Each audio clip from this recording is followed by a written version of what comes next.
لو انت دايما البنت اللي بيقعد يتقال عليها يا مسترجله، خش يا مسترجله اتفضلي.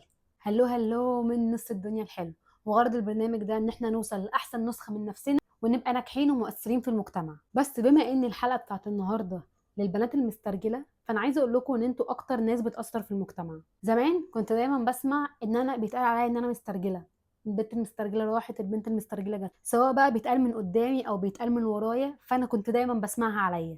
وده كان بيتقال عليا عشان ما كنتش شبه البنات اللي في سني خالص. كنتش بحط ميك اب زي البنات، ما كنتش بحط الروج، ما كنتش بلبس لبس ملفت، كنت دايما بلبس اوفر سايز، ما كنتش بلبس هيلز وكعب غير في المناسبات بس، ما كنتش بلبسه في الروتين العادي او انا رايحه اي مشوار مهم. كنتش بقى بعرف اتكلم بدلع بقى وارفع صوتي توتو توتو والكلام ده، ما كنتش بعرف اعمل ده. وما كنتش بعرف برضو اي ولد يكلمني او اشوف ولد في السنتر او اشوف ولد على فيسبوك ويدخل يكلمني فادخل ارد عليه بقى ونبقى اصحاب والدنيا تمام.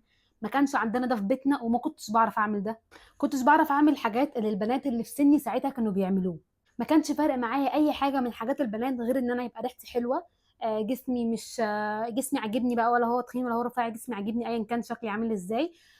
بحط روج بس اللي كنت بحطه، وكنت دايما رافعه شعري بن عشان انا كنت التسريحه دي بالنسبه لي المفضله عندي. بس انا كنت مختلفه عن كل اللي حواليا علشان انا كانت اهدافي مختلفه عنهم، احلامي وحياتي مختلفه. كنت كل ما اسمع بودكاست او اسمع اي حد بيتكلم عن النجاح والطموح كان بيحصل لي حاجه كده بتخليني انا عايزه اكون زي الشخص ده، انا عايزه انجح، انا عايزه اكون حاجه. يمكن ساعتها ما كنتش عارفه انا عايزه ابقى ايه بالظبط، بس كنت عايزه ابقى حاجه، كنت عايزه انجح، كنت عايزه اوصل لهدف، يبقى في حاجه من جوايا كده هي اللي بتحركني، هي اللي متحكمه فيا. كان عندي هدف واحلام وطموح. ما كانش هدفي خالص ان انا اقعد اعيط عشان ولد جرحني، ولا ان انا اقعد اجري ورا ولد عشان يبقى معايا ويحبني زي ما انا بحب، ولا كان هدفي يبقى شكلي حلو واموره وجميله واكون من جوايا فاضيه، مش جوايا اي حاجه، مش جوايا احلام، مش جوايا حاجه مخلياني اصلا عايشه عشان بس يبقى شكلي حلو والناس تقول على الله دي جميله قوي. ما كانتش دي هدفي ساعتها. الوقت اللي اصحابي في الجامعه كانوا بيعيطوا عشان يموف اون من علاقه، او هم مجروحين من حد سابهم، او عشان عندهم مشاكل في البيت، انا كان عندي مشاكل في البيت وكنت بحوش ساعتها عشان انا كنت عايزه اخد كورس معين عشان اكبر في المجال اللي انا عايزه ادخله. والوقت اللي ما كانوش مهتمين باي حاجه غير ان هم يحطوا ميك اب ويجيبوا لبس ويبقى شكلهم حلو، انا كنت بحوش عشان اجيب عربيه. الوقت اللي كانوا بيضغطوا فيه على اهلهم عشان المصاريف، انا كنت بساعد اهلي. حتى لما جيت اتجوز المفروض اضغط على اهلي واجيب احسن حاجه واقف اقول انا ماليش دعوه،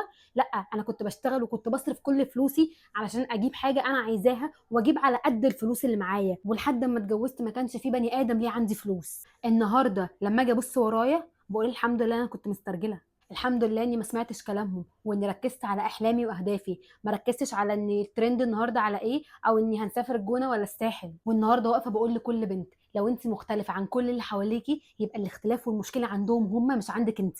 لو حد وصفك بكلمه مش عاجباكي، لقب مش عاجبك، ما تسمعيهوش ولا اكنه موجود. لو في شله من صحابك بعدتك عنهم عشان انت مش شبههم، بكره يتمنوا ان هم يقولوا ان دي كانت صاحبتنا. انت مش مضطره خالص تبرري اللي انت بتعمليه لحد، ومش مضطره خالص تثبتي لاي حد انت بتعملي ايه ولا انت مين اصلا. ركزي على حلمك وبس، شوفيش قدام عينيكي غيره. القوة والنجاح مش في الشكل، مش في اللبس، مش في الكعب اللي هتلبسيه 2 سنتي ولا 5 سنتي. القوة والنجاح انت مين، بتعملي ايه، عايزة توصلي لايه، احلامك واهدافك في الدنيا ايه. وافتكري ان انت تبقي مسترجله وناجحه احسن ما تبقي كيوت وفاضيه. المسترجله اللي كانوا بيقولوا عليها زمان هي اللي واقفه قدام الكاميرا دلوقتي وبتنصحهم.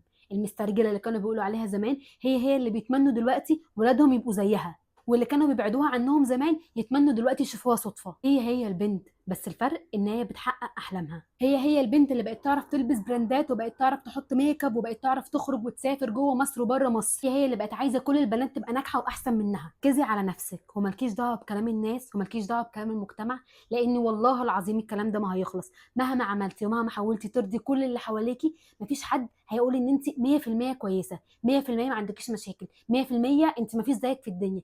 لازم الناس تختلف عليكي. ما تحاوليش ترضي حد على حساب نفسك. عايز يمشي في طريقك زي ما انت اهلا وسهلا، اللي مش عايز يمشي كفايه ان انت هتمشي لوحدك وهتنجحي لوحدك.